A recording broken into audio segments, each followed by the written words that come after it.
Hello, everyone. Very cool, very cool to see you all here. I had no idea whether people would actually turn up.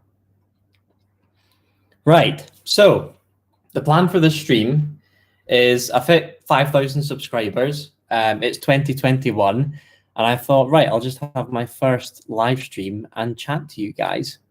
And I thought while I was doing it, I'd go through some Airfix models that I've got and treat it as a Ask Me Anything. So any question that you guys have about DriveTribe or cars or my life or whatever you want to chat about, any DriveTribe video, post it in the chat and then I would answer it. So first things first, you guys need to pick what Airfix I'm going to do. I've got a whole load of them here. Collected from over Christmas and actually also donated by Mad Ford Engineering in the chat there. So thank you very much. So you guys need to post in the chat which model you'd like me to do. So we've got two classics, Mark V and Mark 1A Spitfire. So there's two options. We've got two Messerschmitts. 109E3 and a 109E4. This one looks especially cool. Then we have a car, an MGB. This one's especially old and has been sitting on a dusty shelf somewhere. It's got paint and everything. So MGB convertible. Or we can do something that's not quite Airfix. I've had these thing for a while. Some Tau Warhammer. I'm quite into my modeling, so I've got this kind of stuff all sitting around. So post in the chat which one you'd like me to do. So there's a couple of Messerschmitts, a couple of Spitfires, an NGB, or some Warhammer. So I'm saying Mark V Spitfire, 109, Model MG leaks oil. Someone's saying going for the Warhammer 109. Okay, I think Messerschmitt is winning so far. I'll give you a couple more seconds. And while you guys are deciding, let me have a look at some of the questions. Starting from the top. You took a trip to the USA. What cars and trucks that you can get in the UK would you like to drive and why?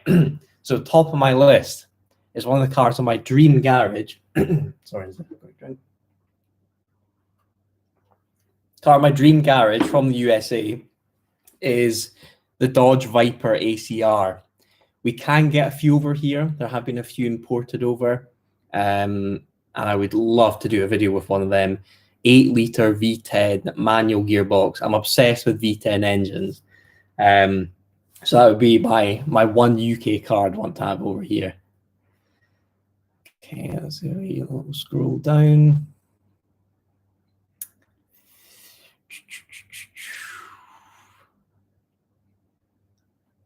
Talk amongst yourself. Yeah, thanks, Meg.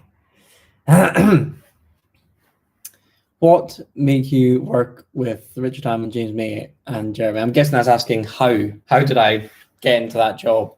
Basically, I was a freelance motoring journalist, a writer, and DriveTribe then came along and sort of editorially shaped itself on another publisher that I was working for.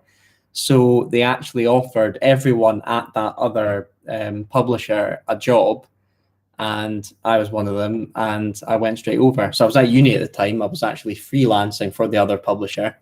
And I decided, yeah, I'm gonna go for that. Seems like a really good opportunity. So I jumped at the chance. Okay, have we decided on the Messerschmitt? Yes, I think we have. I think the ME109 has won this. Altork, hi Mike. When are you going to get back to me about doing an SE200 collaboration? How far are you along with rebuild? Yes, so let's definitely do that. There has been a slight delay with the restoration of the car, which there'll be an episode 2 coming out fairly soon. It's nearly finished edit, so it should be out on the channel soon. and there will be a small message tacked onto the end of that explains what's happened. So there's 2 episodes out of 4 filmed, and we're searching for a time to film the 3rd and 4th ones. So yeah, slight delay on that. And then once the car is finished, we should definitely do something. I can't remember whether you've got an ST200 or whether you want to get one and then do a collab. I think you've got one. So yeah, more than happy to do a little day out with our ST200s. Okay, let me crack open. I think the Mark IV, the BF109 E4 looks the coolest. So let's go with that. I actually have a example of my recent work here. This is one that Mick Arnold, the guy that's restoring my Mondeo, gave me. So I did this over Christmas. This is a Hurricane, which I actually prefer to the Spitfire. I feel like it's a bit of a unsung hero. Everyone goes on and on about the Spitfire, but the Hurricane did just as good a job protecting us from the Germans. So let's crack this open. When will the next Grand Tour episode? I'm afraid I've got nothing to do with that, so I cannot answer that. I can tell you that it has been filmed. It doesn't take much research to know that that episode was filmed in Scotland. And there should be some really cool cars involved with that, actually. Who do you think has the best cars out of Clarkson, May and Hammond? Good question. Well, weirdly, Clarkson doesn't actually have many cars. He's not one of these guys that's got a collection, you know, hidden away somewhere. I think because over the last, 30 years, I want to say, he's been a motoring journalist, and he's got a constant influx of cars, which means he doesn't need to actually own them. So I think currently he's got his Range Rover, he's got the Alpha, he's got the Excellent, and he sold a Golf. I don't know what his daily is right now, so I wouldn't pick his car collection. May, we've done a lot of filming with, but I must admit, I don't think there's anything in his garage that really grabs me. His Alpine's quite nice. So in answer to your question, it's Richard Hammond's collection, because 1, it's the biggest, and 2, it's got stuff like classic 911s, E-types. I love the Jag he's restoring right now, the XK150. Hopefully there'll be more on that soon on the DriveTribe channel.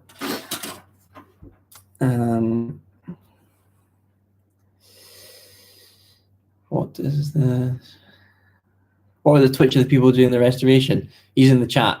The Twitch to watch what's happening with my Mondeo restoration is Mad Ford Engineering. Almost daily Twitch streams. I tune in all the time. The Hurricane won the Battle of Britain for us. Yes, I agree. Yeah, unsung hero, absolutely. If you needed to get to hospital urgently, which of the trio would you want driving you?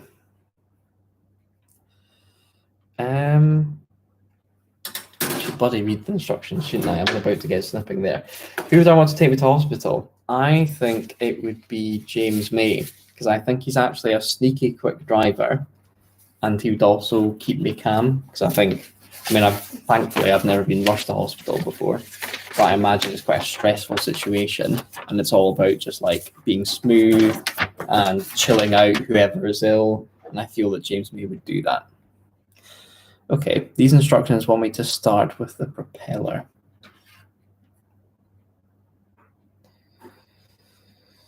Now, any Airfix aficionados out there, I hope I don't make any mistakes, but what is the etiquette when it comes to something that can be quite easily twisted out of the spur and then obviously need cut?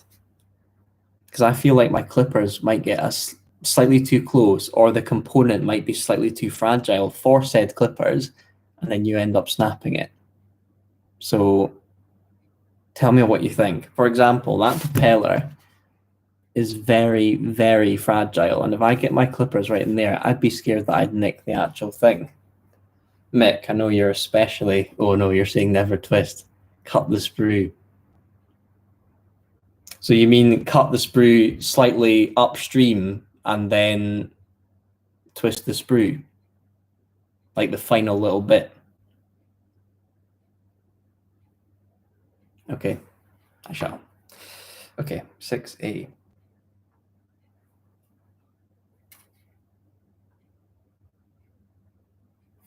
So there.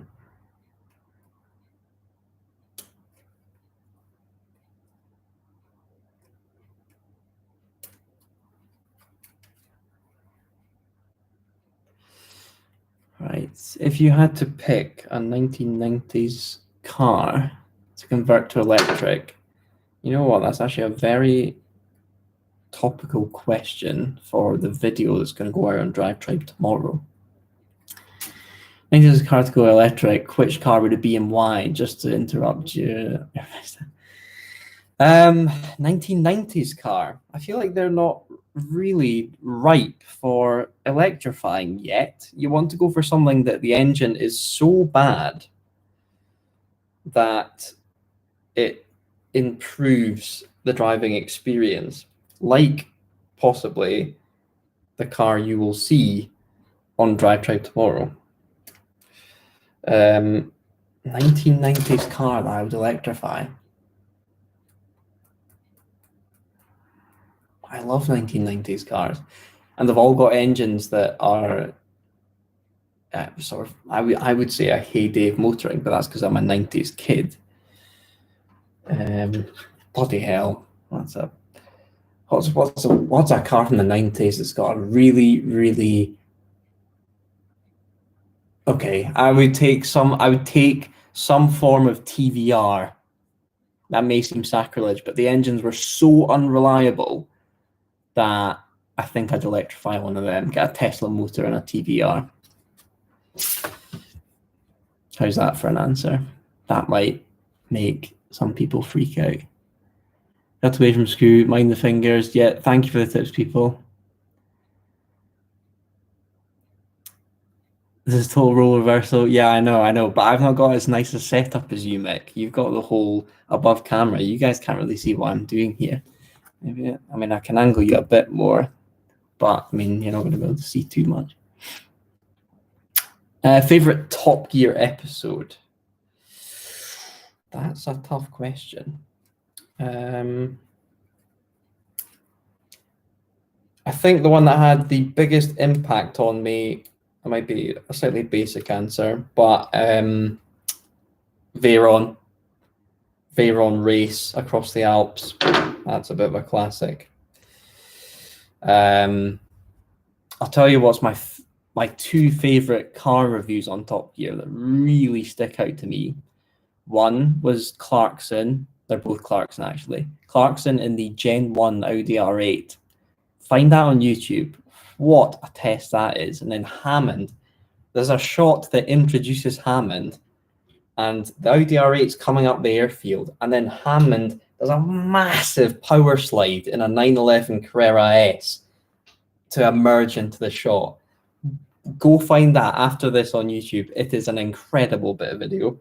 And then the second favorite review is the green Lambo Murcielago that Clarkson reviews, and there's like a kestrel or some sort of hawk involved with it.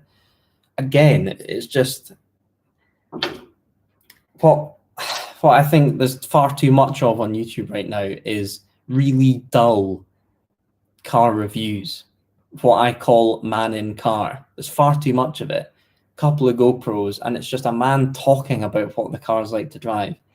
Then go and watch any of those, there's countless of them, and then go and watch Clarkson in that Lambo on the runway in the Top Gear episode. It is top notch. Okay, just let me concentrate here. I don't want to snip my propeller.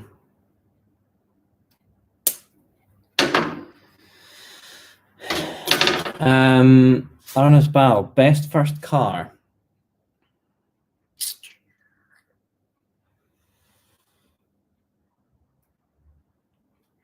best first car. I can tell you what my first car is. My first car was a Rover 25 that I then put all the MG bits on.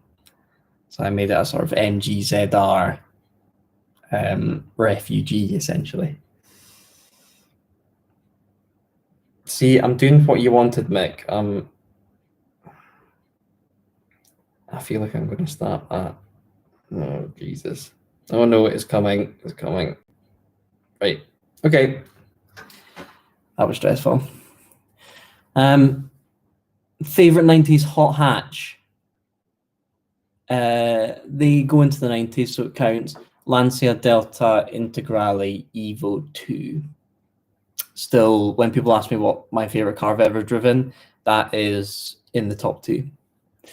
Have you ever attended an F1 race? I have, when I was very, very small. I went to the 2000 British Grand Prix. I think that was the one where Michael Schumacher actually broke his leg. That's what kind of sticks in my memory. I had to go with an Alpha 164. Yeah, not bad. Although an Alpha electrified, you might get a lot of hate for that. But yeah, not bad choice. Are you in your dad's garage? Yes, I am. I'm currently at home in Edinburgh. I'm not in London, where I normally work. This is my dad's garage. So that behind me, actually, I'm going to put it to you guys. What car is that? Can you tell from the A-pillar? And Lucy Brown, do not message because I told you what it was yesterday. If you're watching, I think you are. Okay, first bit of gluing.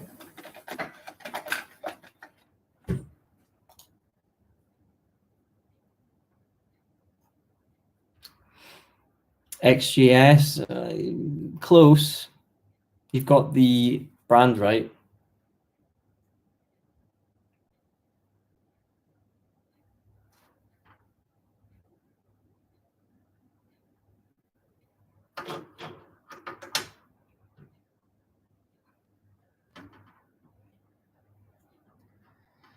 Is it an Alpha? Nope.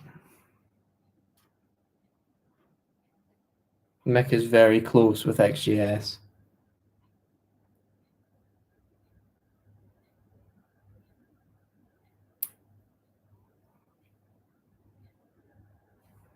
It's a very tight fit. Is there a way around the propeller goes? I'm going to guess not.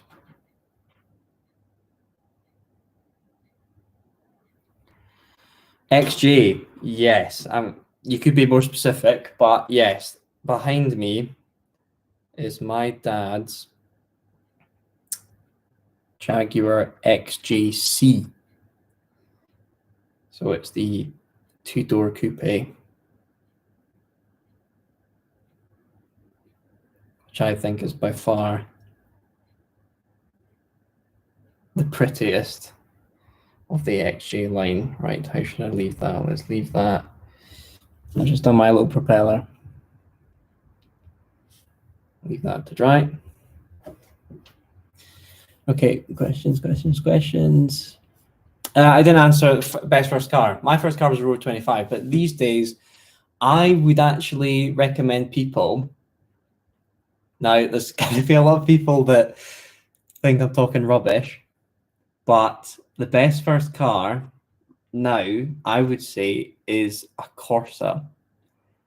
And I mean the best new first car. I think in terms of small engine, small hatchback car to learn to drive in and get your bearings, the new version of the Corsa is really, really good. I would like the one I would buy would be the electric one, but I don't think buying a Corsa E would be good for learning to drive because I feel you won't really learn much. It's just two pedal. So a little manual Vauxhall Opel Corsa is actually a really good car. Back in my day, when I was 17, you used to get slated for driving a Corsa, but the new one's actually really good. So there you go. What Lamborghini would you choose that was in Top Gear? I think it would be a close call between that Lambo that I talked about earlier, the Murcielago, or the Superleggera. Was that Clarkson as well? Yes, that was Clarkson as well. He must be into his Lambos. What's the best DriveTribe shoot you've been on and the worst? Okay. Best DriveTribe shoot.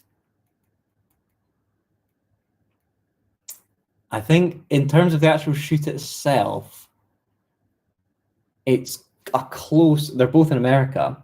It's either our shoot in North Carolina, which was about NASCAR, the origins of NASCAR, or the Formula E in New York. Now, what's quite strange is I am really not proud of either of the bits of content that actually came from it. I think they're both early DriveTribe and early in my sort of presenting career so far. They're just not very good. They're not very good videos, but the actual shoots themselves were spot on. Thoroughly enjoyed them. Have you ever gotten to drive Oliver? Not yet. I think that may be somewhere down the road. And actually, there is some Oliver content coming very soon, which we are very proud of. So stay tuned for that. Although he's not, I've been close up with him. He's not my cup of tea. Classic. I like classic cars, but classic Opals, not too much. Thoughts on Revel and Tamiya models compared to Airfix? You know what? I've chatted to Mick about this actually in episode 1 of Mondeo. I've definitely got one of these minds that kind of struggles with these things. I feel that I won't be able to do tasks like this properly, and I feel like once I start something, I might not be able to get it back together. Almost as if I won't get through these instructions here, and I'll just end up with a dud model. But it's fine in the end. So I've never really gone into anything over and above Airfix. And I feel like the Revel kits are a bit more complicated than Airfix. And Tamiya, remote control, I feel, is a level above that. So I may get into it. Maybe I can turn this into some sort of series, do these, fortnightly or something, and each time I do a different model. So it doesn't have to be Airfix. It could be Tamiya or Revel or whoever. And actually, there's some planes that I want to build that Airfix doesn't do. SR71 is the main one. I think an Italian company makes those. So I can't tell you what Revel and Tamiya are like compared to Airfix because I've never actually done it.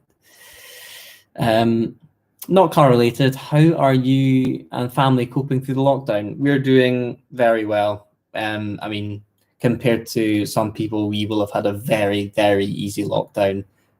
We've got, a nice home up here in Scotland where the virus isn't too bad compared to other bits of the UK. So yeah, we are completely fine. Thank you for asking though. When is part 2 of Mondeo restoration coming? Love that. Thank you, Stephen. The next episode will be coming out hopefully within the next week. There's been a lot of people asking me about that and a lot of people asking Mick about it. So yeah, that will be coming in the next week or so. The edit's nearly finished. But as I said right at the start of the stream, there has been a slight delay because of the current situation, nothing other than that. So it might be a wee while between episodes 2 and 3. What's really cool is I just searched DriveTribe Mondeo on YouTube and the suggestions came up with episode 2. And that shows that people have actually been searching for it, having watched episode 1. So it's really cool. We didn't know whether the series was going to really take off, but it clearly has stuck with a lot of people. So thank you, everyone that's watched that. And yeah, hopefully there'll be plenty more to come. Cam's Cars, what do you think about restomod cars and which is your favorite? I guess that's quite nicely timed because we've just seen that Singer all-terrain vehicle thing come out. Sorry, just let me concentrate on this one. What do I think of restomod cars? I like when people stick fairly true to what's already there and just improve it. For example, my most recent video on this channel, the E-Type Reborn, that was perfect because it is a Jaguar E-Type and it's just been completely restored, and the upgrades have been just like really chill. So a 5-speed box with full synchros instead of a non-synchroed 4-speed box, stuff like that. I think, I mean, I've never been lucky enough to drive a Singer, but they don't really do it for me. I think they're too far. I think there's a middle ground, which is like, I would almost call it ultra restoration instead of resto mod. That those alphaholics things seem spot on, because they are little Julias and little Alpha Juniors that, you know, are made for 2020 or whatever, but they're not too modern, which I think is the way to go. Where's C? Am I missing a sprue? Let's see the little see-through ones.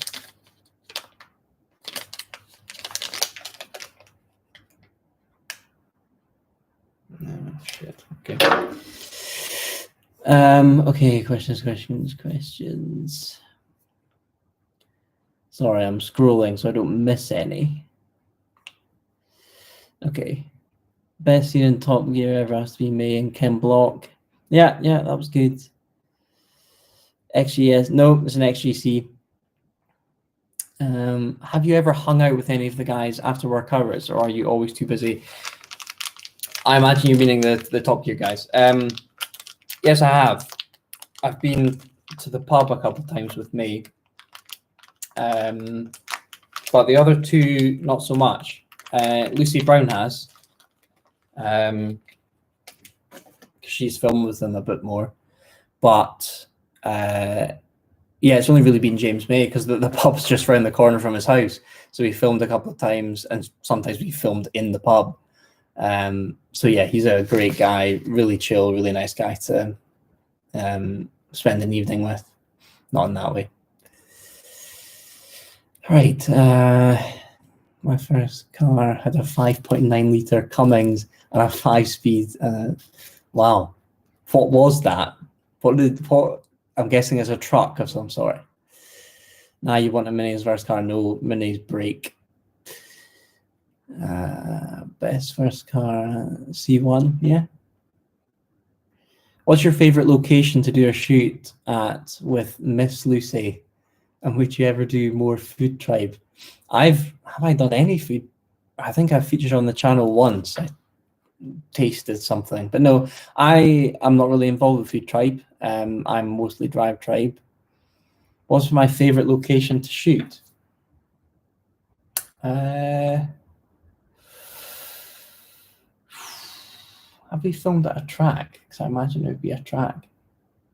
Yeah, Donington. If I could have all my shoots at Donington, I would. Donington Park. No, sorry. My favorite location ever has been Crystal Palace. The video of the old racetrack there. Thoroughly enjoyed that place. It's got race cars, it's got dinosaurs, it's got ruins. It's such a nice park. I would love to live near there. Does James May, Phil, hello Phil, does James May actually drive all of his motorcycles? I don't know if I've ever seen a video of him. Yes, he does.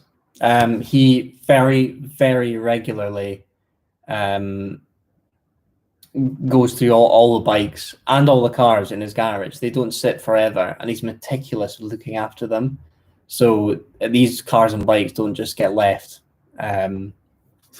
He does, you know, really look after them and use them whenever he can.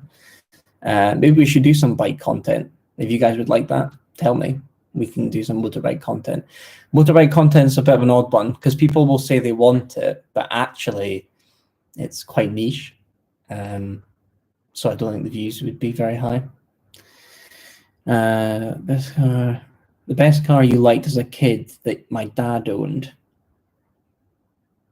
I did like his X-Type. He currently drives an S-Type R. 400 horsepower supercharged as his daily, which is pretty fecking cool. But I wasn't a kid when he got that, so I would say his 1968, hopefully I got that right, Dad, 68 or 69, let's go with 68. MGC. We did loads of trips, and actually, I won't swivel because it'll muck up my shot, but it's back there. It's a shell right now. It's being fully restored. But yes, his 60s MGC. We went to Silverstone and the NEC Classic Car Show and that. Yeah, thoroughly enjoyed that. Okay. Tamiya for the win. Okay, maybe I should try that out. We should film you and my... Yes, Mick, we are going to go...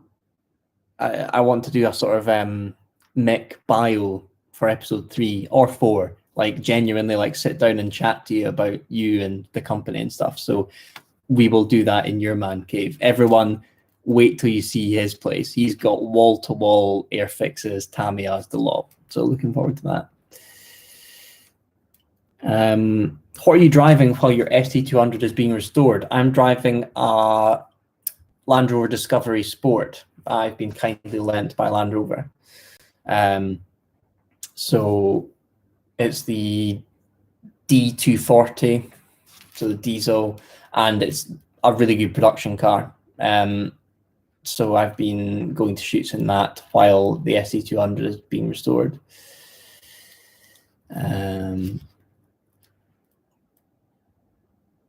Did you return my call? Lol. That's now icons. Okay, all torque. Yes, if you want to get Mondeo stuff done, go to Mad Ford. You've seen so far the work they've been doing. You know, everyone's loving you, Lucy, as predicted.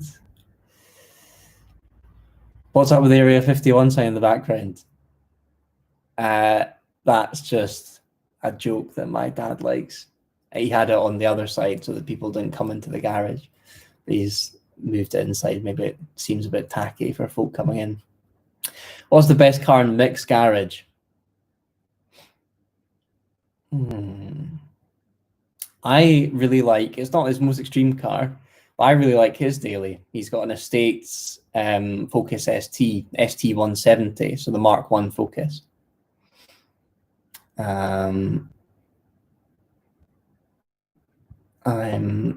not going to answer that one. If you owned a museum and dedicated it to cars as art, what would your top 3 exhibits be? They would almost certainly all be race cars. And the first one would be, what's its name? It's got a hellish name.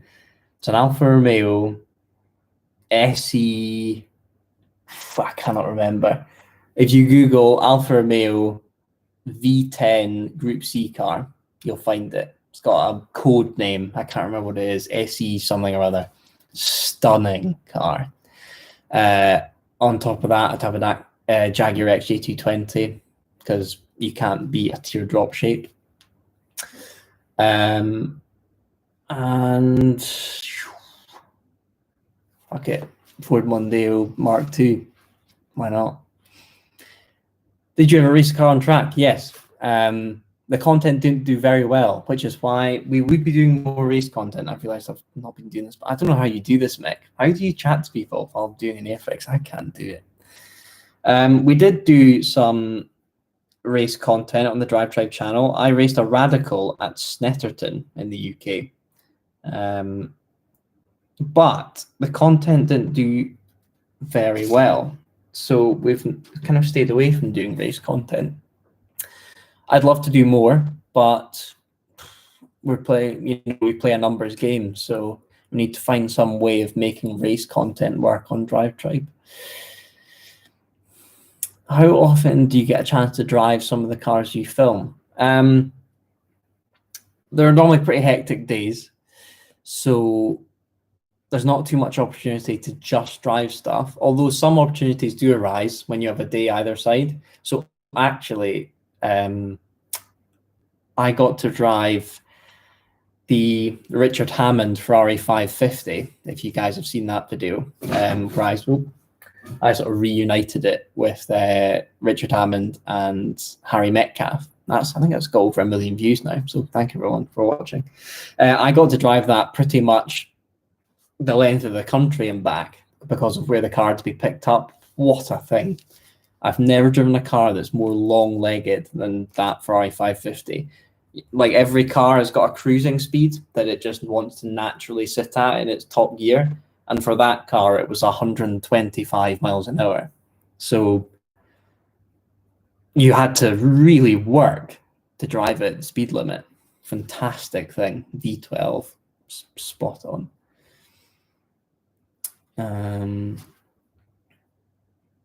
Which MX-5 generation is your favorite? Well, I've got one. My other car, aside from the Mondeo, is a Mark II MX-5. So Mark II, because the Mark I, they're all horrifically rusty, and I don't really like pop-up headlamps. I think they look pretty shit, to be honest. The Mark II is more powerful. It's more aerodynamic. They sorted out quite a lot of the issues with the Mark I. One of the main ones being putting proper lights on it. Yeah, it's just a slightly better engineered car. There could be some stuff happening with that in the near future as well. But yeah, we'll see. What's the best video game you have played based on cars? Simulator wise, which is what I'm into now, the Project Cars 2. In terms of just arcade, Need for Speed Underground 2. And actually, an MX-5 can be one of the base cars in Need for Speed. Have you ever rode motorcycles? No. I'm kind of scared of motorbikes, to be honest. They kind of freak me out. Which expensive car would you buy? There's two. Jaguar XJ220, Porsche Carrera GT.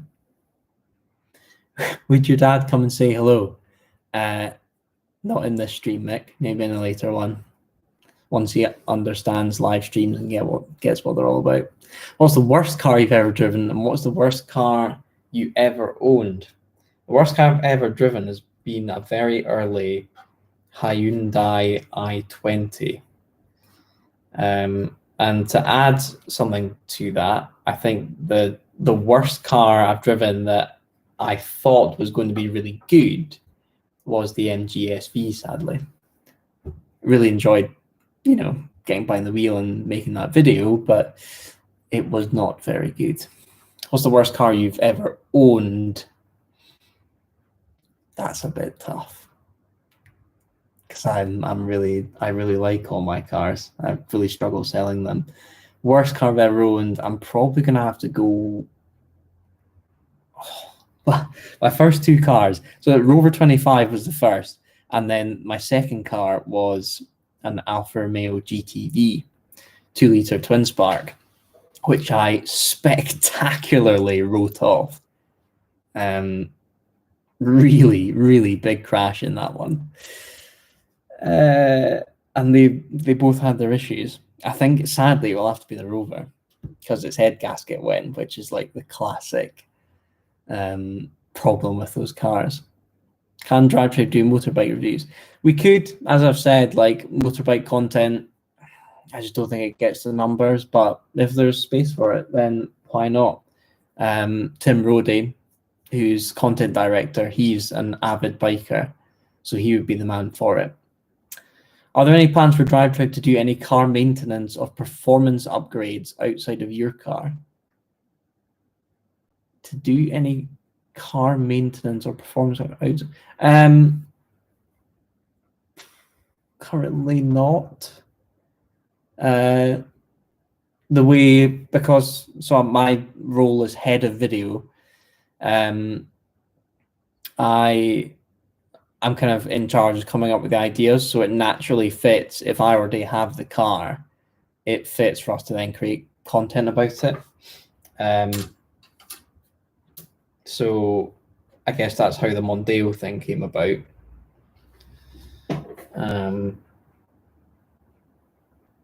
And if we were to do content with other cars outside of mine, I would probably still buy them. By the way, Airfix question. This is an ME262 that I made about 6 months ago with my girlfriend.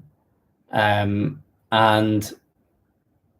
one of the main problems we faced is because we didn't quite build the interior properly. Our little man doesn't, his head pokes up, and as you can see, the glass of the cockpit, it didn't fit flush. So that meant on my Hurricane, I learned from that lesson and just didn't put the man in. Is that Airfix sacrilege, or am I okay to just throw the man away so that we don't end up like this? Because that's one thing I've noticed is it tells you how to do it, but like you need to know, you need to have the experience of how everything fits. And if you get it a millimeter out, you end up, and also it doesn't sit properly. Again, I haven't got the angle of the front wheel right, or the side wheels for that matter, which were a bugger to dry. I needed like a proper little kit to like hold it, which is why the Hurricane, I put the wheels up because you don't face that problem. So it looks cool with the wheels down, but then you put it on a table and it's all over the shop. Anyway.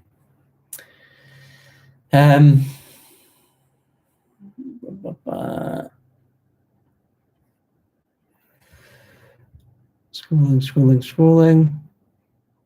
Do you feel there's less content on off-road? Yeah, again, it's like motorbiking. It seems like it'll do really well, but it just doesn't. People just don't care, sadly.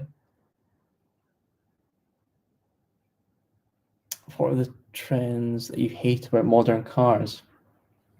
Touchscreens are a bit shit. And climate controls. I think it's kind of off the back of that. Climate controls. They're just far too complicated. Just give me some knobs to twist. I want it to be warm. Fucking put it into the red. I want it to be cold. Put it in the blue. Why is it so complicated? If you had a Grand Tourer, what vehicle would it be, and what 3 landmarks would you take it to? Now I'm going to trigger the guys mending my Mondeo Mad Ford Engineering. My favorite Grand Tourer would be an E63 BMW M6. And I've said E63 because that means it's the V10 one. I love V10 engines, and the BMW one is awful, notoriously awful, but I just love the way they sound. So for the 5 minutes that it worked, that would be the car I'd go for. 3 landmarks I'd take it to. I'd like to take it to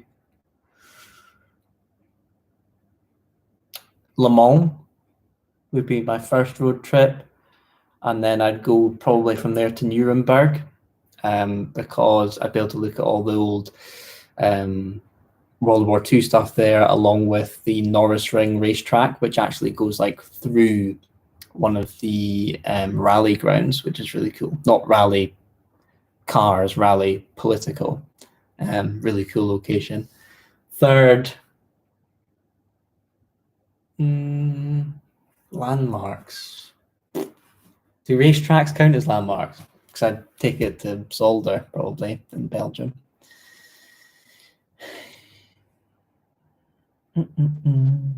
MX-5 electric conversion, yep. Potentially. Why BMW started making grills as Texas? I do not know. I don't think they'll do that bad. Thoughts on Alpine unveiling the temporary livery for the F1 car and Toyota unveiling the GR10? Good to know you're up to date with auto news. It's not a real livery, is it? It's like a temporary one. That's not too bad. So I'm not too bothered about that. The Toyota, it's a little bit disappointing, isn't it? It's not really a hypercar. It's an LMP1 car that's been lifted, made a bit heavier and less powerful. 10 seconds, I know it's in the regulations, but having a new race car come out that's 10 seconds a lap slower than the one before it. Like, who thought that up? What's that all about? You're just setting up for comparison and therefore disappointment. Next thing I need to clip out is the little what do you call it in an airplane? Gear stick? Again, I'm absolutely massacring that. So yeah, GR10. It looks all right, but it's an LMP1 car. Tesla or Taycan, or anything else in mind? Tesla or Taycan, I-Pace. I'd have an I-Pace. Besides DriveTribe, do you watch any of the other world popular auto channels, Fifth Gear, Fuel Dealers? I'm an avid watcher of car YouTube. I follow pretty much all of the UK channels, and a few US ones as well. Just to name off a few: Seen Through Glass, Mr. JWW, in the States, Stradman, TJ Hunt. I think TJ Hunt has actually got the best car YouTube channel going, I think. He does a really good balance of personal stuff and car stuff. So if you don't know him, definitely check him out. Yes, I watch all that TV as well. I watch Fifth Gear, but obviously we're pals with Tiff. Wheeler Dealers. I was just watching Wheeler Dealers before my dinner tonight. New Top Gear. I really enjoy it. Don't know what you guys think, but really do like it. Did you see Hammond's short way round video? Yes, we orchestrated that. It was very funny. Dry build it first is the key. Is that you talking about whether I should be painting it first? You know what? I do agree that you should paint the internals first, because then you end up buggering about.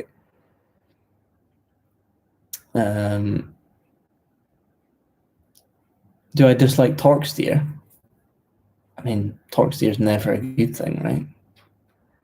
What glue am I using? Humbrol poly cement. It came with the Airfix kit, to be honest. Is that good? Stick a bit of blue tack on it. Oh, would that fix my drying situ?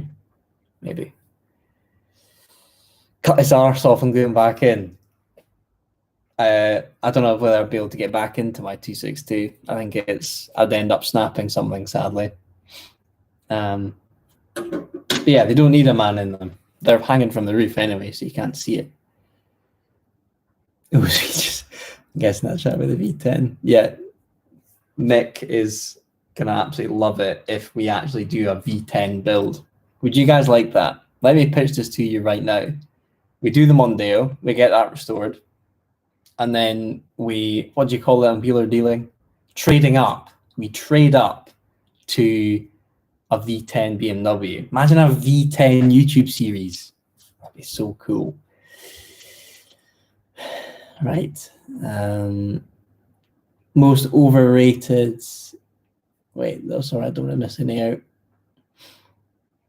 Would you do a house tour? Not of this house. This is my family home, so it wouldn't really be correct. I could give you a tour of my flat in London if you want, but it's really not anything to shout about. Big end shells and Vandal systems spare in the glove box. Yeah, that's what's coming your way, Mick. So I don't really know why you're saying all these things. You're just setting yourself up for these jobs. So good luck. Most overrated hero car. Well, as I said earlier, a hero car for me personally was the MGSV. And although I wouldn't call that overrated, like journalists thought that was shit in the first place. So, okay, give me 2 ticks. This is putting the gear stick in is quite stressful. No, it's not gone well.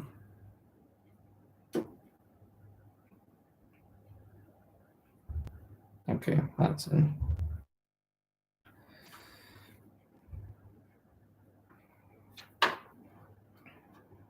Also, do we bother with decals? When I say decal, like, fair enough, the exterior decals, like I've got them on the Hurricane, but internal decals, like the dials and stuff, I can't be arsed with that. Okay, I'm making the decision. The wee man's not going in it. Sorry, Biggles or whatever the German equivalent is. Mike, you're the only person on the planet that likes that engine. Maybe, but V10. I was a kid that grew up during the V10 F1 era. So, you know, anything with a V10 badge on it does it for me. Are there any standard Japanese cars you like? LFA maybe. Japanese, the LFA is very nice. I'm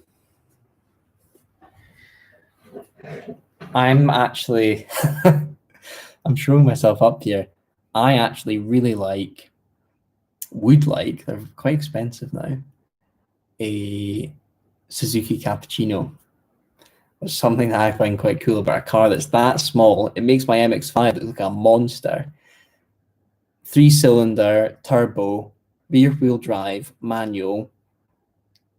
I think it's got about 70 horsepower. I just think it'd be an absolute hoot. Do my neighbours at home have cool cars? Back in London, yes. Cool for me, anyway. There's a guy across the road that's got a V6 Vauxhall Calibra. How about that? What do you think about new Ford Bronco? Really cool design. It's been designed by, I've forgotten his name, but it's the brother of Ian Callum, the Jaguar designer. So keeping it in the family. Very talented family. What car to turn into a time machine to go back to 1971? I don't know if that's a Back to the Future reference. I've not, sadly, not seen Back to the Future. What car do I turn into a time machine? Something better than a DeLorean. Jaggy type. Yo, what's good? Hello. Everything is good.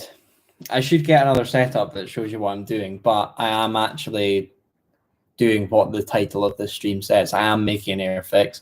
I'm just on step 2 because I can't seem to multitask. I will get better at this. When will the next video on Richard Hammond's XK120 restoration happen? Hopefully soon. That stuff was originally done during lockdown, and the UK is now in another lockdown. So hopefully we can restart that stuff. I can tell you that the XK150, the grey car, is essentially finished. So we could do a video on that fairly soon. I really enjoy this bit. Nice big fuselage bits. So yeah, Jaguar Classic stuff will hopefully, you know, Q1, first quarter of the year, hopefully.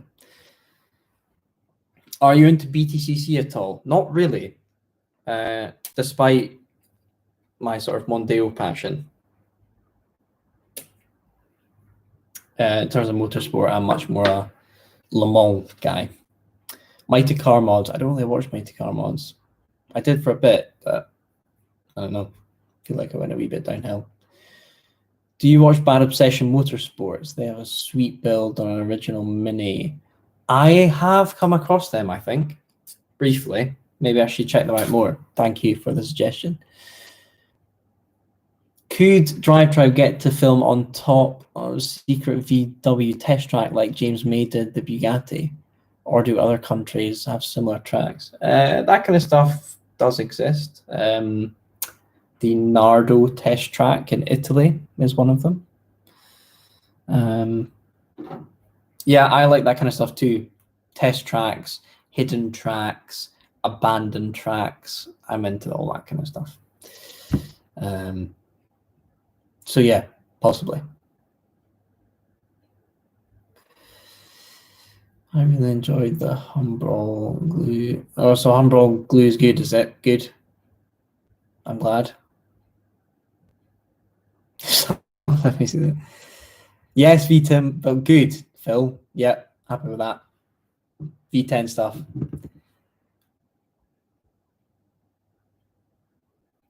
Oh no, are you annoyed for the decals? No one wants the decals. You can't even see them. There's my finished Hurricane. You wouldn't be able to see in. But I guess you know they're not there, don't you? Would you be getting a VW? If so, I hope you get hit hard on import tax. There wouldn't be an import tax. It's already in.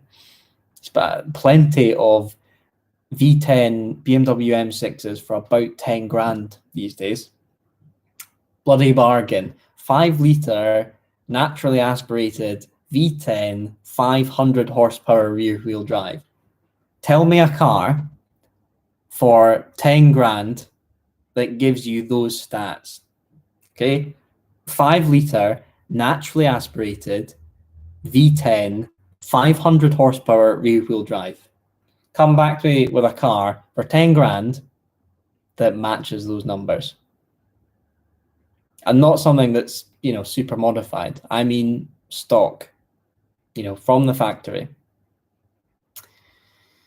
Did you ever see the Ford concept V10 powered Cobra? I did not.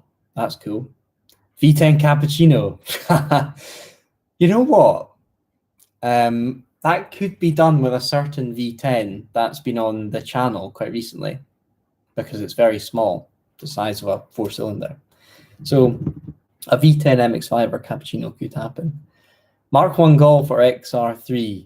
I'll get in trouble from my Ford dudes for not saying XR3, but Suzuki Cappuccino is Japan's version of the MG Midget. Yes, it is, and the MG Midget is cool. Should do a tour of the Trios cars, which they have kept from the Grand Tour. Not many. Oliver, Beach Buggy, Excellent, Alpha, and Hammond's got that blue MGB from a while back. What's the fastest speed you've ever experienced in a car? It'll almost certainly be on a racetrack. What have I done? I don't actually know. Have I done maybe like 150 somewhere? I honestly can't tell you what the fastest speed I've hit is. You can't see your brake pads. Looking forward to any cars in 2021 from Mohammed. Cars looking forward to. Well, we should finally see the AMG. The AMG 1. That should finally come out. As should the Valkyrie, but we don't really know. Otherwise, I'm looking forward to the Le Mans hypercars. So we should see Glickenhaus, the American guys, come up with a hypercar fairly soon. They're just about to finish it. If you go on the Glickenhaus social media, you'll see it. Other cars in 2021. My Mondeo finished. That's what I'm looking forward to. What's your thoughts on Polestar? They seem to be doing a bloody good job. What I wish people would stop doing is putting Tesla in their titles for them. Is that a Tesla beater? Nobody cares. It's just, is that a good car? But yes, they seem to be doing a very, very good job. 2-litre V10, Phil, yes. That engine indeed. Oh, sorry. What was Wasp's question? Sorry, Wasp. Didn't mean to skip it.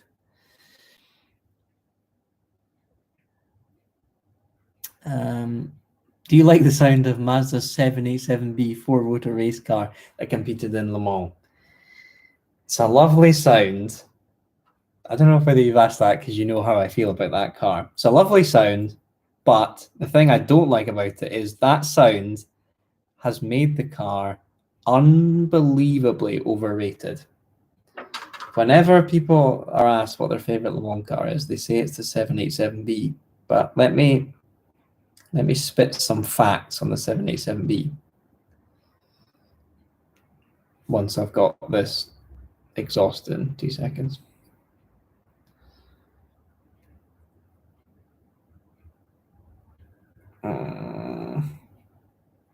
Fiddly.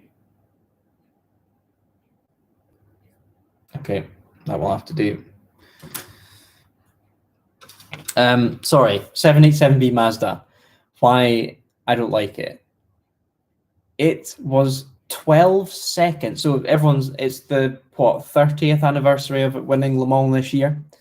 It won Le Mans in 1991. Its lap times that year were 12 seconds a lap slower than pole. 12 seconds a lap. And it only won, I mean, it's a 24-hour race, so it's all about reliability, so fair enough. But it was basically a C2 car. It was basically like a junior car. It would be like an F2 car beating an F1 car in a race. It was that slow. So whenever there's votes on Instagram, like, oh, what's your favorite Le Mans car? The 787B almost always wins, and it was crap. It was crap. And that was pretty much the only time it actually worked. It fucking broke down all the other times. They hit the nail on the head that one time, and everyone's like, oh, the 787B is great. It was crap. Are the current times good or bad for a used car market? I think they're quite bad. So I wouldn't go trying to sell your car right now. Maybe it's a good time to buy, but not a good time to sell.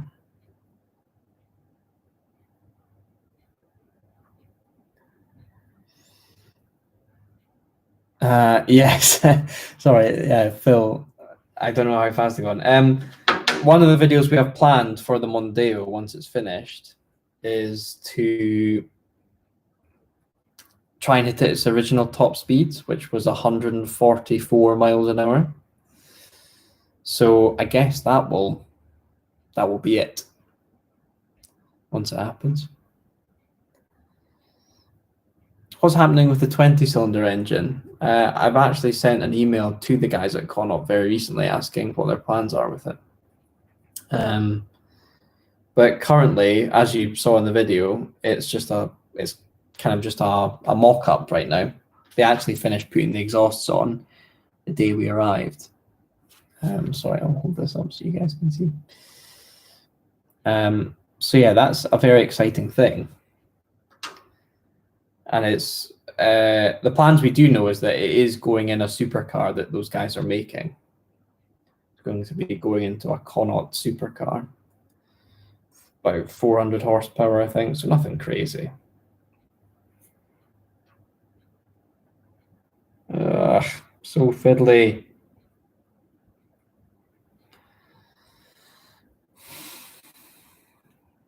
Would you like Mazda to have another go at a rotary engine? Well, maybe after the tirade I've just been on there, my answer should be no. But maybe it will have a case. I think they're planning to use it as a range extender for an EV, kind of like BMW did with the i3. So a tiny little rotary engine to charge up the batteries, which is not a bad idea. What's the most interesting interior piece you've come across in a car?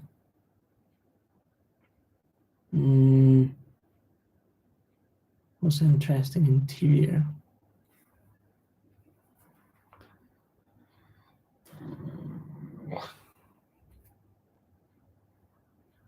It's a bit tacky, but I did enjoy BMW's crystal gear knob thing. I saw that in the X5, but that's a really bad answer. Can do better than that.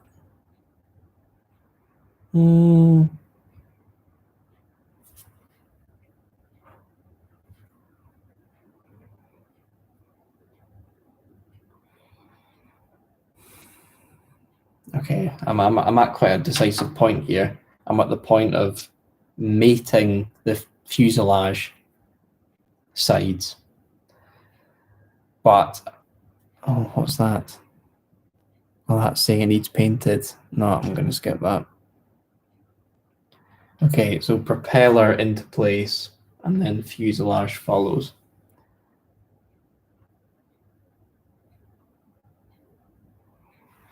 Dab of glue there.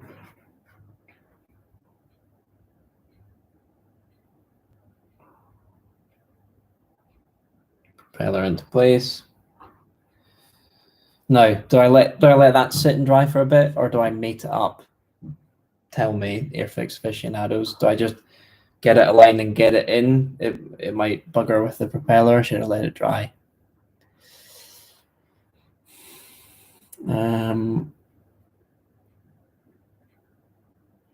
Might do with the correct gearbox fitted. Yes. Here's an exclusive for you. It'll be in episode 3, I imagine. We've found that the gearbox at my ST200 was off Mick, remind me what it was? A Gia Mondeo. So a lesser one. So yeah, we didn't fit the top speed. So what is it? The Clio V6, basically so many. Yeah. I tell you what, I'd love to have go in a Clio V6. They're apparently an absolute nightmare. But that sounds quite cool to me. JDM25. I'm not going to read that out, but my answer is the former. What does the cup holders? I've never owned a car with a cup holder, so I'm okay with 0. Okay, so Mad Ford Engineering is saying carry on, and Nano Reaper is saying let it dry. I'll just answer this question, let it dry even more. Would you drive the 2005 or 2018 Ford GT? I would drive the 2018 one because I like V6s, although everyone hates that car for not being a V8. Also, because I'm a Le Mans guy, the fact that that car is essentially, you know, it's pretty close to being the race car, which itself is pretty much a prototype racer. Like that car was built as a race car first and then made into a road car, which in my opinion is the right way to go. So yeah, definitely. Oh, I mean, a supercharged V8 is pretty cool. Oh, wow. I nearly didn't put the bloody seat in.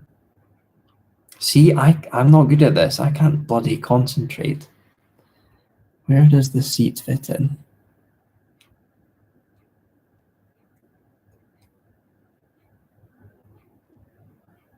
Okay. It fits in there. Right, let's get that bad boy glued in. That's another thing. Which do you glue first? Do you glue the component going on to the body, or do you glue the body? Tell me that, please. While you're telling me that, I'm going to glue the body, but do tell me if it's not the right thing to do, so that I can learn.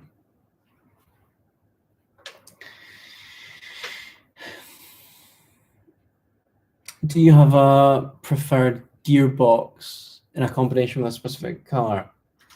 An MX-5's gearbox is fantastic. Porsche have, as far as I'm aware, never made a bad gearbox. Okay, I'm going to let the seats chill for a little bit. What other good gearboxes?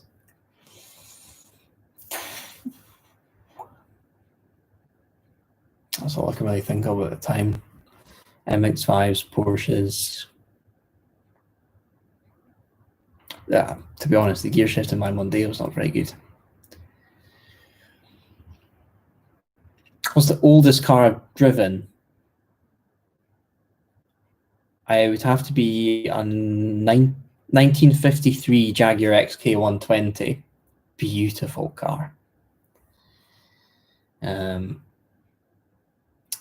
Mike, what were you up to before you started filming for DriveTribe?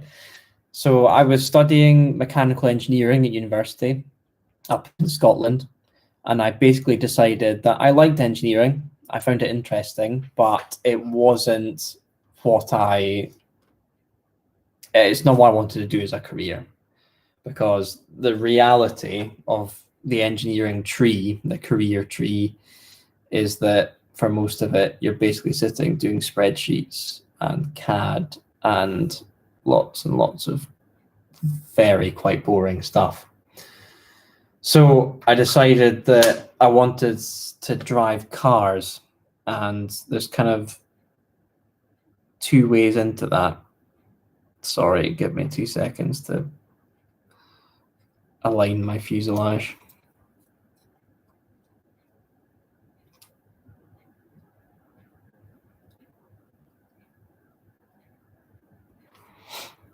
Okay.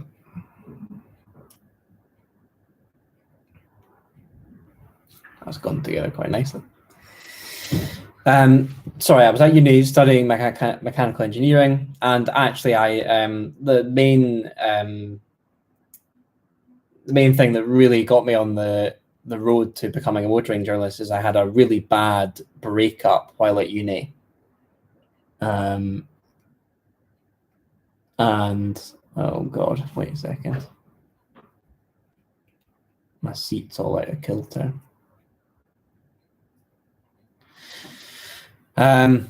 Really bad breakup at uni, and I basically said, right, what's going to make me happy? And that was driving cars. So I thought, right, I either have to become a racing driver or a motoring journalist. And I had no racing background and didn't have the money for that kind of thing. So it's like, okay, I can write a bit. I've got a technical background. Let's have a go at doing that. So I ended up getting work experience at Auto Express and Car Throttle. And off the back of those work experience summers down in London, I then started freelancing while at uni for Car Throttle, writing technical articles about how stuff on cars worked. And then, as I said at the very start of the stream, DriveTribe was then launched. And at that time, they modeled their sort of editorial strategy off of Car Throttle, because they'd done a really good job of kind of nailing the whole car social media thing. And they saw my writing and obviously liked it, and they offered me a job.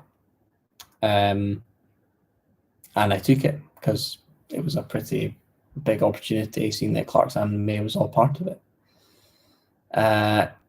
So then I then started at DriveTribe, started as a writer, content editor, so writing articles on DriveTribe itself. And then the opportunity just came up to do a video, and I kind of stuck my hand up and was like, I would like to do that. And that was about 2.5 years ago. So yeah, that's how I'm now head of video at DriveTribe. Have driven the current generation Mazda MX-5? I haven't, but I've driven the Fiat equivalent, the 124. Really liked it. Are you excited about the GME T50 fan car? Oh my god, yes. I am super excited for that car. God, I've buggered the seat, lads. I have not done the seat well.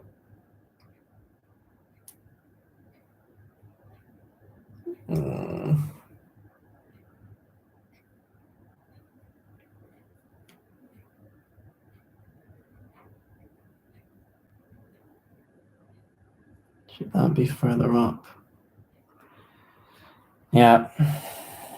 This might be a bit of a mess, lads. It's looking all right, but that's it. Like the instructions have arrows of where to put it, but in my opinion, they're not accurate enough. Okay, next step. Let's leave that to dry.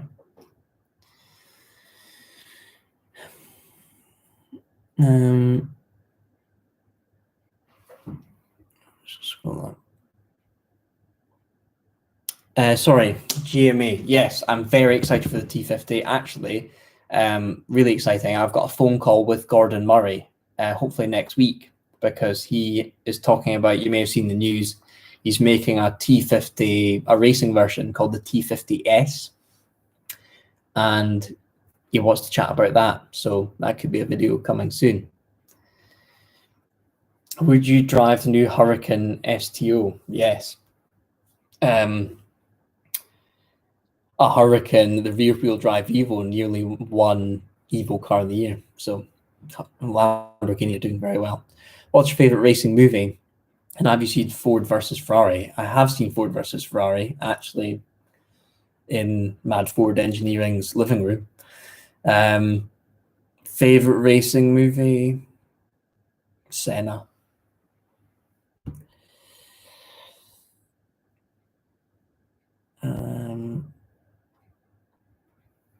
What car surprised you the most last year and so far this year? I didn't really drive many cars last year because there wasn't really much going on. I need to go back to my Instagram. Surprised me. I guess it could surprise in a good and a bad way.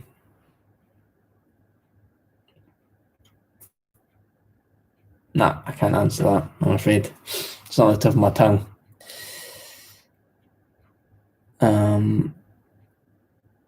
Thanks, Mike. Yeah, no problem, Steve. Thank you for watching. Remember, kids, stay in uni. Yes, I agree. Like, I'm happy that I finished my degree, which I did. But also happy that I obviously did that sort of side hustle while I was there.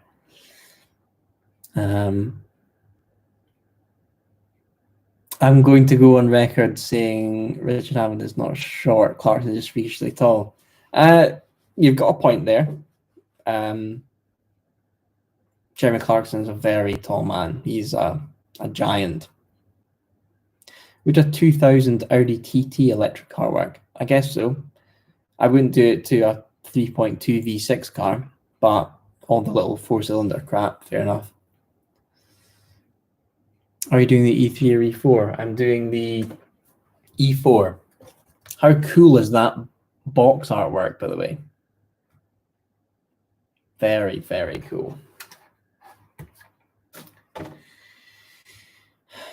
A month ago, you made an excellent behind-the-scenes video. Will we get more like that when the lockdown is over? There's been a couple of behind-the-scenes ones. I'm guessing you're meaning the Hammond Mustang one. The behind-the-scenes videos kind of, well, so far, just the way things have happened, they have been shared between myself and Lucy Brown's channel. So if you want to see the latest behind-the-scenes video from sort of compounded from the DriveTribe stuff, go on to it's called our channel Lucy at DriveTribe, and you'll find the behind the scenes of the Lotus Evija video that we did recently with James May. Is the V6 in your Mondeo related to the AJ30 that Rocketeer used for the V6? Yes, it is, because that is the Jag engine, if I'm correct, which is derived from the Ford Duratec, which, if I'm getting my history right, is also connected to a Mazda V6. And the original design was commissioned by Ford for Porsche. Porsche originally blueprinted the engine, and then Ford took it on from there. So it's technically a Porsche V6, which is quite cool. And it was supposed to, I think, replace the 944 four-cylinder engine. So there you go. Is Dua Lipa still on the cars to drive the Mondeo? Who knows? Possibly. Yeah, she's a JLR ambassador, and I'm quite pally with JLR, so you never know. Dua Lipa coming to Mad Ford Engineering 2021. German World War II camo is always fun to airbrush paint. Cool. What do you do when you're not doing YouTube videos? I'm watching YouTube videos. I'm researching said YouTube videos.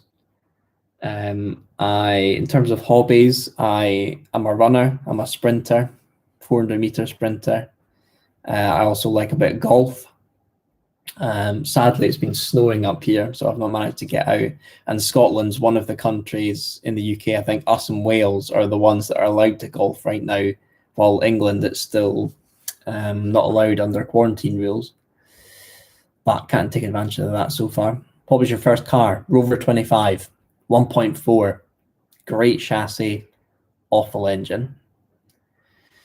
What did you think of the horrible Grosjean crash in Bahrain? Yeah, that was a shocker, wasn't it? But just shows how amazingly engineered these cars are.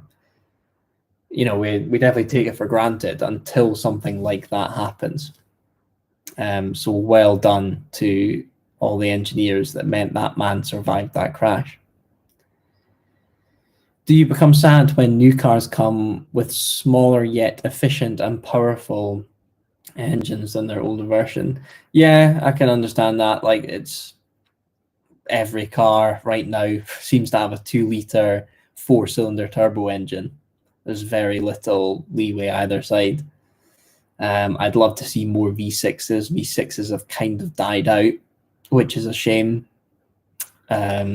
compared to, you know, 15, 20 years ago. I love a V6.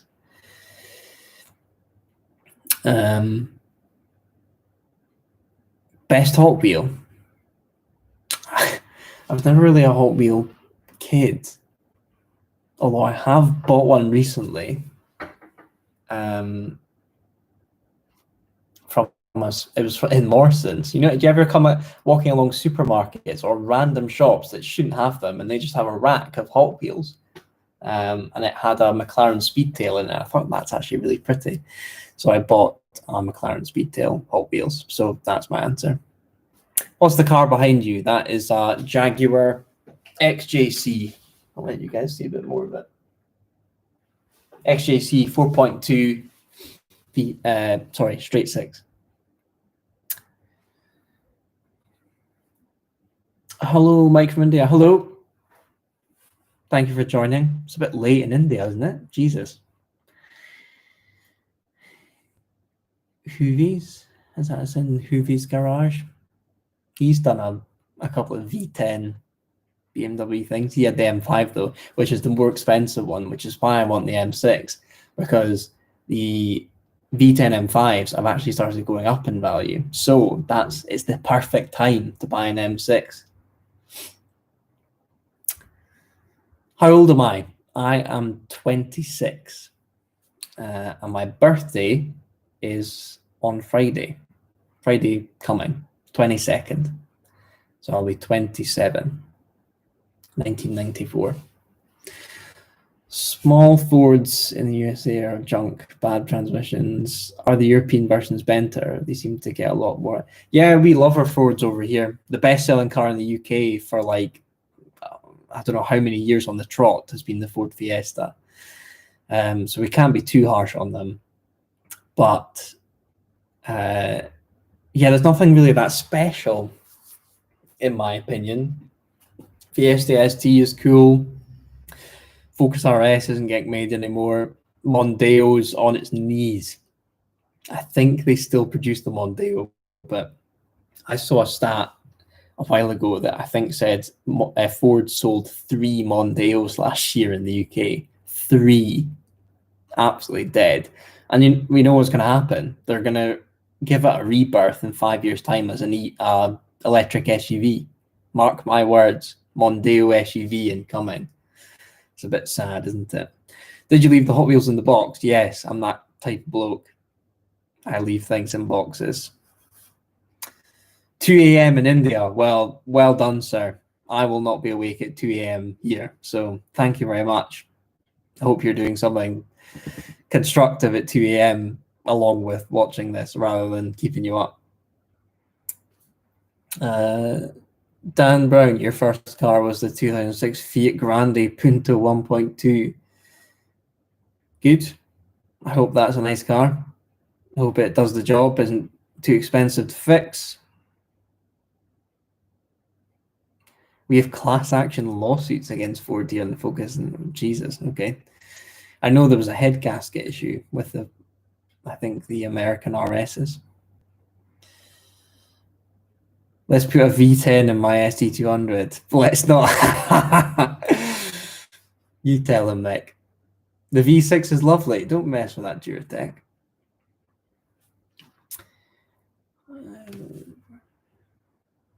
Yeah.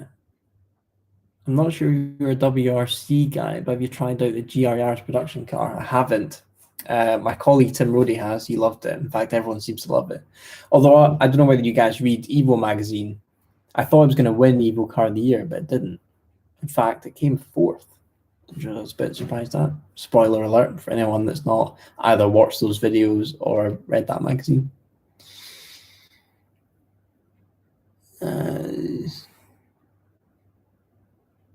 Yeah. As a hot Ford fan, were you gutted when Hammond ruined a new Focus RS? I don't really care about the new stuff, so nah, I'm alright with that. Yeah, E6 AM5s, they are cool. Mike, could you ask Hammond if he could rebuild the RS?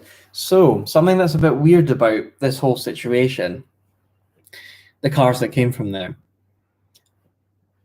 I don't know the exact rules, but I think when cars like that come from the manufacturer, they're classed as prototype vehicles, and somewhere along the line, they need to be scrapped. So it's fine if the Grand Tour guys make them themselves and get, buy the cars themselves and use them. But I know specifically for the Bentley, that was from Bentley, and Bentley did the work on it. It then gets registered as a prototype vehicle, and it's not road legal.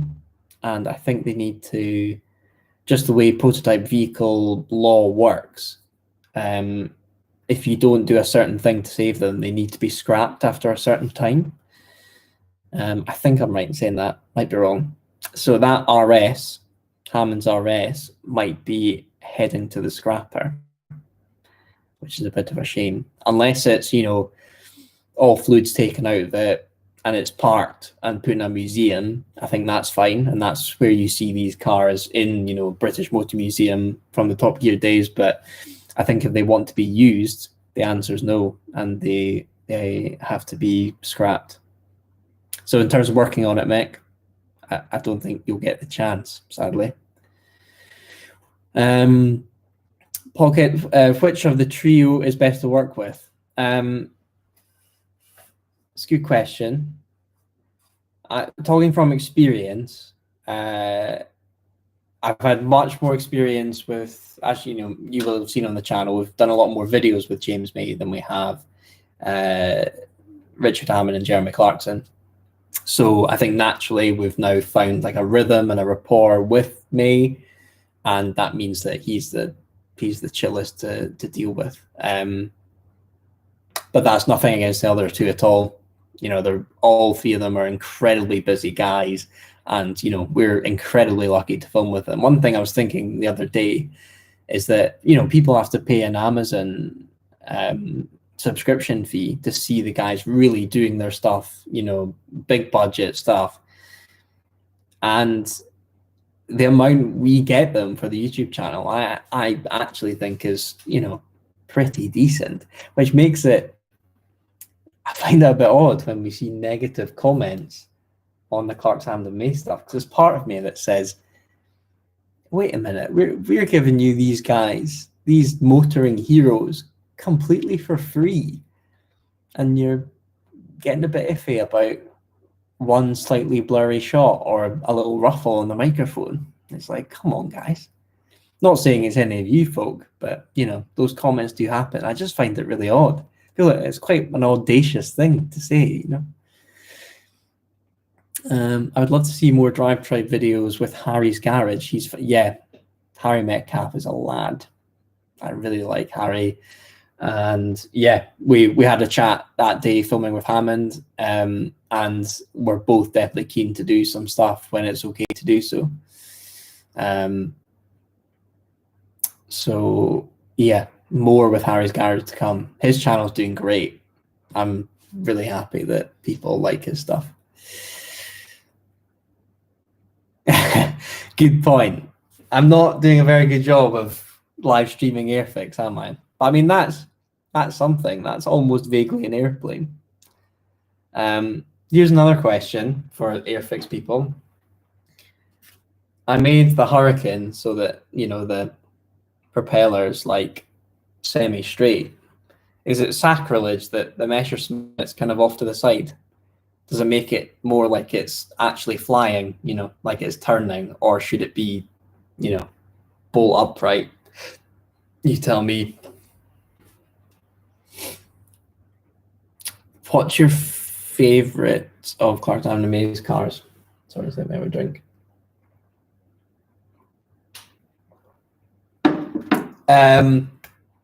Hammond's XK150. Manford Engineering, don't read the comments. That's what he told me. Very good advice. And I do take it most of the time.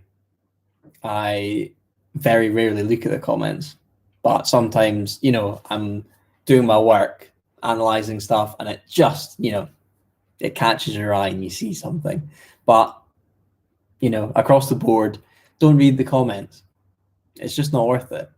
When there's an audience the size of the DriveTribe audience, out of 1.6 million people, there's going to be some nasty folk. So it's not worth giving that sort of thing any time. So, Mick, on Mondeo episode 2, 3, and 4, just don't read them. Don't read the comments.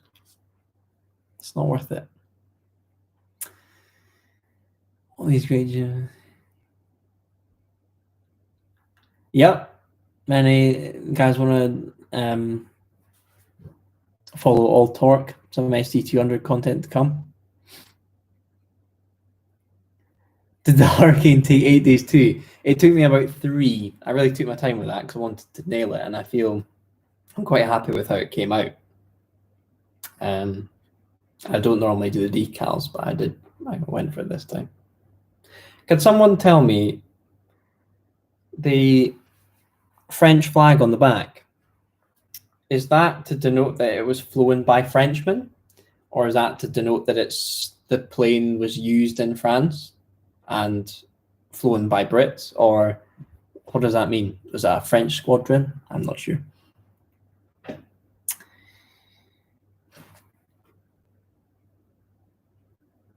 Highlander, love DriveTribe and FreeTribe, thank you. Gratitude to all of you for making these times so much time. You're welcome. Yeah, I would say 2020 saw quite an uplift in positivity on the channel. So hopefully we can build on that this year. Yeah, bye, Pocket. Thank you very much. It was nice to meet you as well. Thank you for staying up. Ben Wellham, hello. What's your favorite part about DriveTribe?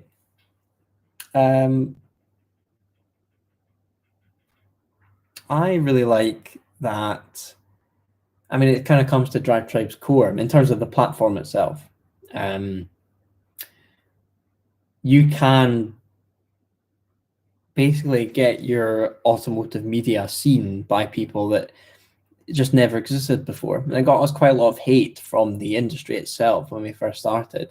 Journalists not liking that basically anyone could see their articles about cars seen by, you know, the internet, essentially. It democratized, as James May put it, democratized journalism. And I think that's as true today, or I say truer today than it was back then.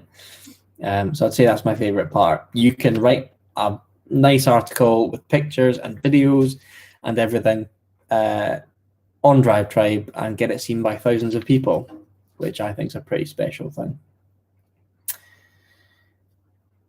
You're lucky to not live too far from North Coast 500. I guess that's where you would do. They have done a car of the year. Evo have done one there. Spectacular roads. Bit of a bugger to get to. But yeah, very lucky to be in Scotland. West Coast. If any of you get the chance to go for a post-lockdown road trip, I recommend the West Coast of Scotland. How about that, Mick? How about we go for a Mad Ford? You know how you have that thing in Belgium, the Mad Ford meet? How about once the Mondeo's finished, we organise one west coast of Scotland? That would be cool. I always leave nice comments because you can see something nice. Exactly. Why aren't people just a wee bit nicer? And like, you know, they follow your channel for a reason. So why would you then be like negative about what's on the channel? It's weird. Do you paint your Airfix Model 2? Yes, I do. This is one I painted about a week ago. Well, it was over Christmas. But I don't normally. As a kid, they all ended up like this and broken and in a bit of a state. So I'm trying to improve myself.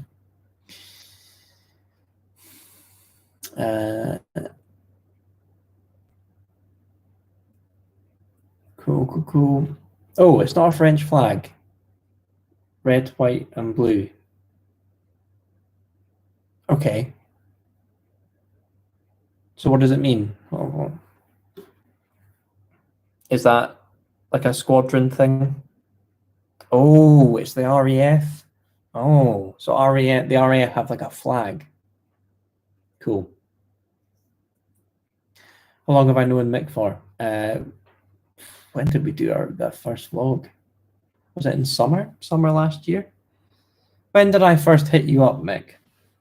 It was a Facebook DM, I think. Okay, I need to actually do plain stuff. I'll do a couple more bits and then we'll round this off because I'll be here for the absolute hours. And maybe on the next stream, I'll be nearly finished with it or painting it. I'll just put the, I don't know what you call it, the bonnet bits on, and then we'll pack it in there. So get your questions in before the end.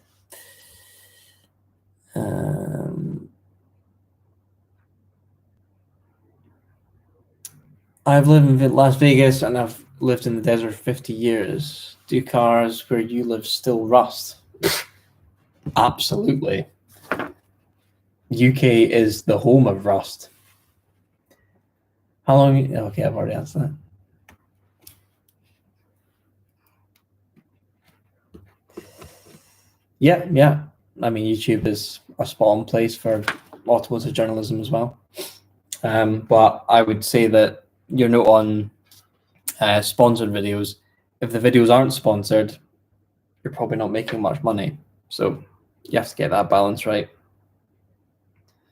And that's definitely one challenge for the DriveTribe channel as well. Like how you make money these days is not through YouTube revenue. Those days have been and gone. You need to get your videos sponsored to really make, you know, some proper cash from YouTube to make it worthwhile as a business case. So that's a main part of my job, is nailing sponsored videos and not making them too on the nose. For example, the Mondeo stuff.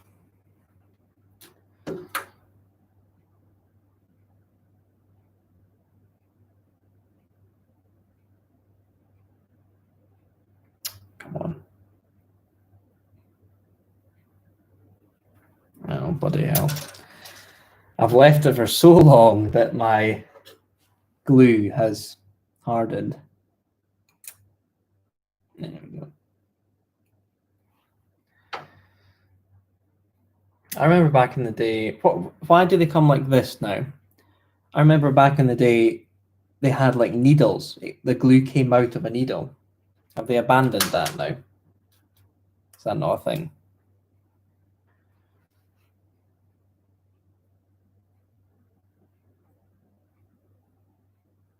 Oh, that fits nicely.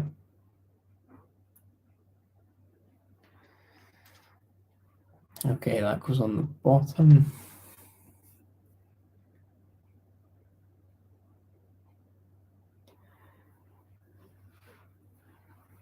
I very much agree with James May that cars should be left alone and taken care of, don't modify. Yeah, I sort of agree. It's kind of what we're doing with the Mondeo. And kind of like I said about an hour ago, I prefer what I would call ultra restoration instead of resto mod. Aha, James King is on. When will you do something to your MX-5? I need pointers as mine is making me sad. Yes, James, you've not elaborated. Yours broke down the other day. What happened? Hoping that Connaught can get their V10s into production before any more bans come in place. Yes. We're a race against time now to get that sort of thing in place. But don't worry, we are, you know, tightly knit with the Connaught guys. So any news about that, it'll be on the DriveTribe channel.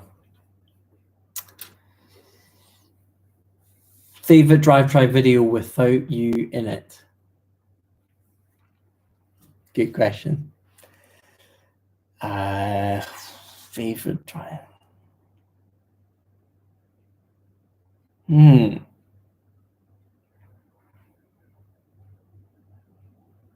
mean, it'll have to be a James May one. Actually, do you know what? Exclusive, although I'm not going to give anything away. I actually really like, I mean, the person that asked that is Lucy Brown, so she'll know. I actually think my favorite DriveTribe video without me in it is the one that we finished just the other day with Mr. Hammond. I'm actually really proud of that. So that's the one. Sorry for everyone else in the chat, because you have absolutely no idea what I'm talking about. But in about a week's time, you'll see it. So hopefully you'll be impressed as well. What's your dream car? I can never answer that, just one car, so there's always two. Jaguar XJ220 or the Porsche Carrera GT.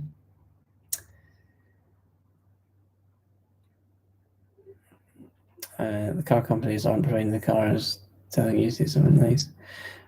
So on your point, Nano Reaper,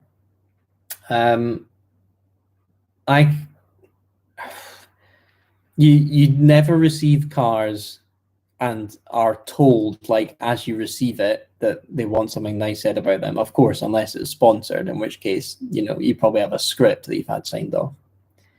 What I have experienced is the backlash when you've not said very nice things about a car.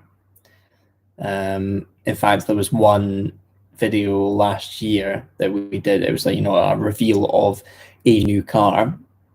And I've been told subsequently by the PR people from that company that they really weren't happy with what was said in it. But you've got to, of course, you've got to be honest. Well, I guess one of the main bits about journalism, you've got to be completely honest. So, you know, that if they want to feel that way, then, you know, that's fine. Okay, there's two bits that I want to attach to my plane, and then that'll be me, but I want to kind of align this before I glue it, and it's not fitting the best.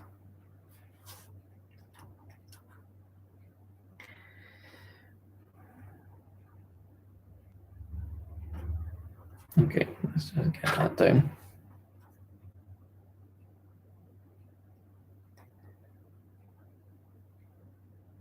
Oh, bloody hell. Bloody glue. I know it's completely my fault.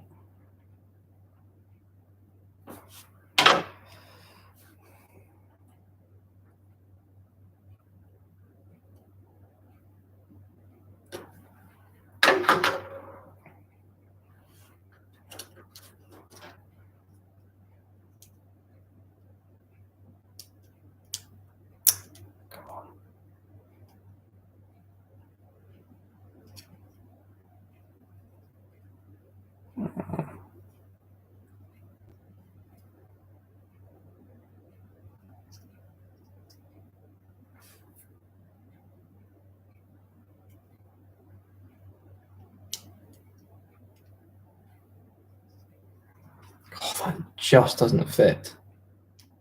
Get in there. That's it.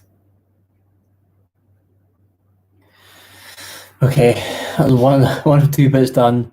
One more bit, I'll answer the final questions, and then we'll pack it in because that's been nearly 2 hours. Can you guys do a video on the Jensen Interceptor? And if you need one for a video, hit me up. I don't know whether you're some sort of psychic, but stay tuned. If you had to pick one car to describe all of automotive history, what would it be? Very good question. I suppose it has to be the VW Golf, doesn't it? Bit boring, but do you think hydrogen cars will show their benefits once infrastructure improves in the near future? Yes, I think the future is hydrogen myself. Excuse me. Not sure if it's a normal thing, but it didn't restarting just after being turned off. Okay, so your MX-5 is all right. That's good, James. We should go on an MX-5 road trip soon.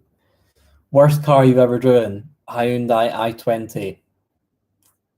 Not the current one, a while ago. Do I actually like British food? Absolutely. Haggis, I mean, you know, it's a bit basic being a Scottish person, but I love haggis, shepherd's pie, and then like all the things that we think are exotic but are actually British, like for example a tikka masala, lemon chicken. I've been told none of that actually exists in the origin countries and that we've made that up. My birthday dinner is going to be a chippy. So yes, I love British food. Although if you say Jerry, you're from the USA, the food's amazing over there.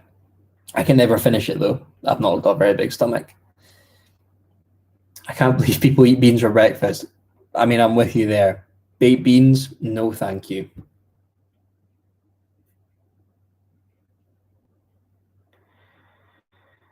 Does James May really own a Dacia Sandero? No, he doesn't. Lucy Brown, if you had to blow up one of CHM's cars, which would you choose? Blow one up? Definitely wouldn't be the Mirai, because that would be a hell of a mess.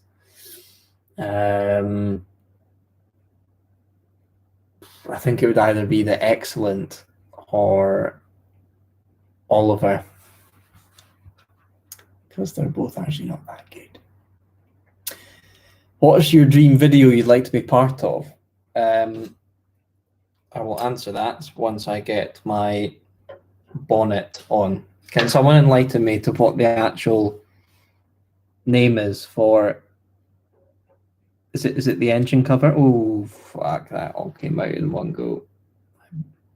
I burst the seal on that one. Jesus. I need a wipe.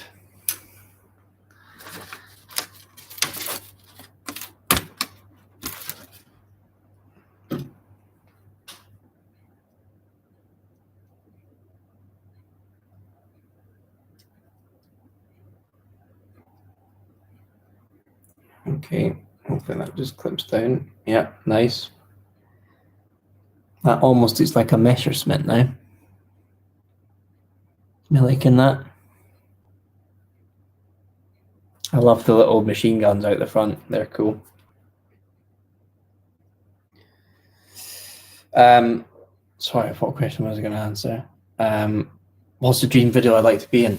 The Evo, we go back to 2015, 2016, the heyday of Evo Car of the Year. Those were the best car videos out there. My favorite car video, though, which I would then love to emulate, my kind of hero growing up, reading magazines, was always Henry Catchpole, who's now on the Carfection channel. So if you go, he used to be Evo and used to be a DriveTribe and then went to Carfection.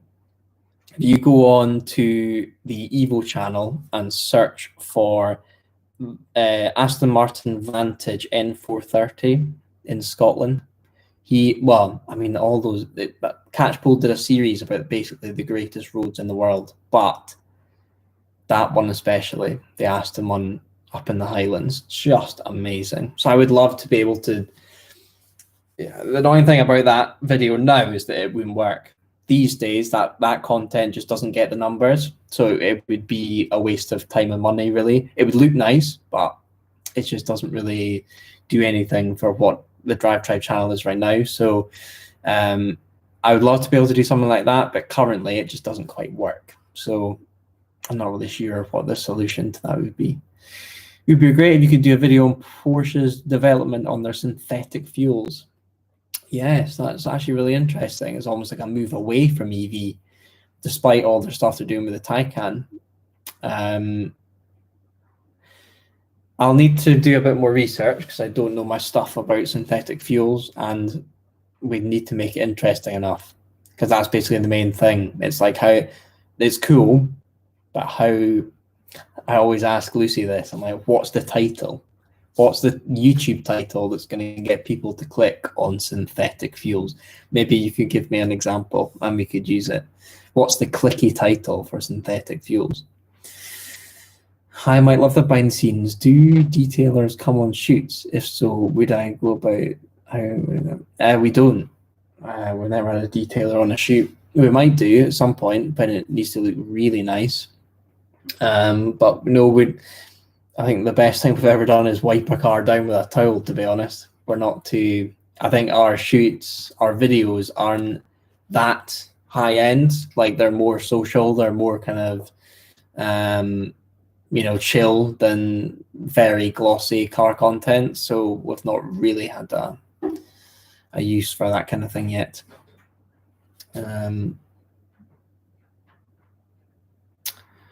Hi Mike, how cold is it in the garage? It's all right. It's a heated garage. This is a fancy one.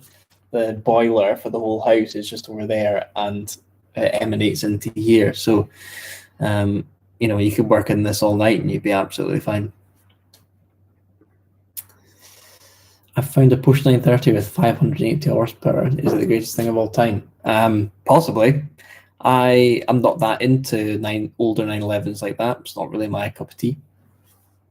But they're worth a lot of money now, and I'm sure they're great to drive. That amount of power, probably pretty scary.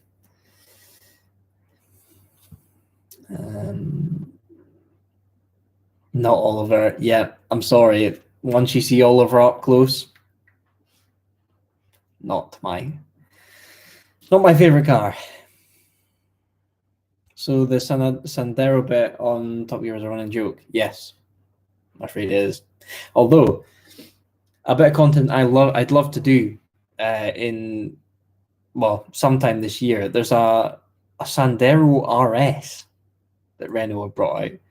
I don't think it is in the UK. I don't think it's being sold in the UK. I actually think it started in South America.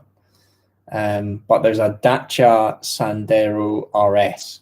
How cool would it be to get James May behind the seat of that? And there you go. That would get the clicks. Imagine that title. James May owns a Panda. No, he doesn't. Sold that quite a few years ago. Okay. Let's make these the final few questions. Driving on Scottish roads, you're always behind an Arctic lorry. Not if you're in a fast car. Can deal with that in seconds.